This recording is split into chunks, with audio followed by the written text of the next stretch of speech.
କାଲି ରାତିରେ ଯାତ୍ରା ସିଂହ ଭାଇ ତାଙ୍କ ଅଫିସିଆଲ ପେଜରେ ୟୁଟ୍ୟୁବ ଚ୍ୟାନେଲରେ ମୋ ଫଟୋକୁ ପୋଷ୍ଟ କରିଛନ୍ତି ଯେ ଆସନ୍ତା ବର୍ଷ ମୁଁ ସିଂହ ବାହିନୀ ଜଏନ୍ କରୁଛି ବୋଲି।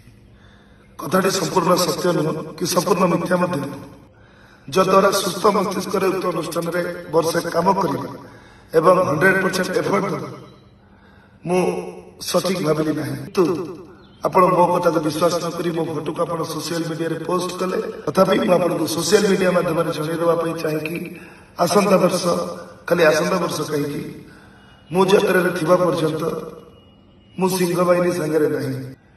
ମୁଁ ଅପେରା ସୂର୍ଯ୍ୟ ମନ୍ଦିରରେ କାର୍ଯ୍ୟରତ ଥିଲି, ଏବେ କାର୍ଯ୍ୟରତ ଅଛି, ଆସନ୍ତା ବର୍ଷ ମଧ୍ୟ କାର୍ଯ୍ୟରତ ରହିବି।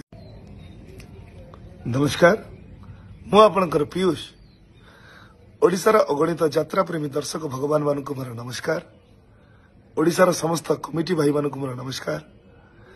ଗତକାଲି ରାତିରେ ଯାତ୍ରା ସିଂହ ବାହିନୀ ତାଙ୍କ ଅଫିସିଆଲ ପେଜରେ ୟୁଟ୍ୟୁବ ଚ୍ୟାନେଲରେ ମୋ ଫଟୋକୁ ପୋଷ୍ଟ କରିଛନ୍ତି ଯେ ଆସନ୍ତା ବର୍ଷ ମୁଁ ସିଂହ ବାହିନୀ ଜଏନ୍ କରୁଛି ବୋଲି।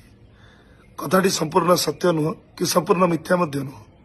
କହି ରଖିବା ପାଇଁ ଚାହେଁ ଏହା ଯେ ସେ ଅନୁଷ୍ଠାନକୁ ଯିବା ପାଇଁ ବାବୁଙ୍କ ସାଙ୍ଗରେ ମୋର କଥାବାର୍ତ୍ତା ହେଇଥିଲା, ଚୁକ୍ତି ମଧ୍ୟ ହେଇଥିଲା, କିନ୍ତୁ ସମୟାନୁକ୍ରମେ ମାଲିକ ଏବଂ କଳାକାରଙ୍କ ଭିତରେ ଯେଉଁ ବୁଝାମଣା, ଯେଉଁ ସମନ୍ୱୟ ରହିବା କଥା, ସେହି ସମନ୍ୱୟର ଘୋର ଅଭାବ ଘଟିଲା, ଯଦ୍ୱାରା ସୁସ୍ଥ ମସ୍ତିଷ୍କରେ ଉକ୍ତ ଅନୁଷ୍ଠାନରେ ବର୍ଷେ କାମ କରିବା ଏବଂ 100% ଏଫର୍ଟ ଦେବା ମୁଁ ସଠିକ ଭାବିଲି ନାହିଁ। ତେଣୁ ମୁଁ ବାବୁ ଆପଣଙ୍କୁ ମନା କଲି ଯେ ମୁଁ ଆସିପାରିବି ନାହିଁ।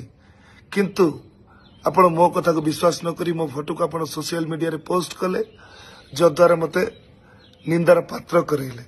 ତଥାପି ମୁଁ ଆପଣଙ୍କୁ ସୋସିଆଲ ମିଡିଆ ମାଧ୍ୟମରେ ଜଣାଇଦେବା ପାଇଁ ଚାହେଁକି ଆସନ୍ତା ବର୍ଷ କାହିଁକି ମୁଁ ଯାତ୍ରାରେ ଥିବା ପର୍ଯ୍ୟନ୍ତ ମୁଁ ସିଂହ ବାହିନୀ ସାଙ୍ଗରେ ନାହିଁ। ମୁଁ ଅପେରା ସୂର୍ଯ୍ୟ ମନ୍ଦିରରେ କାର୍ଯ୍ୟରତ ଥିଲି, ଏବେ କାର୍ଯ୍ୟରତ ଅଛି, ଆସନ୍ତା ବର୍ଷ ମଧ୍ୟ କାର୍ଯ୍ୟରତ ରହିବି।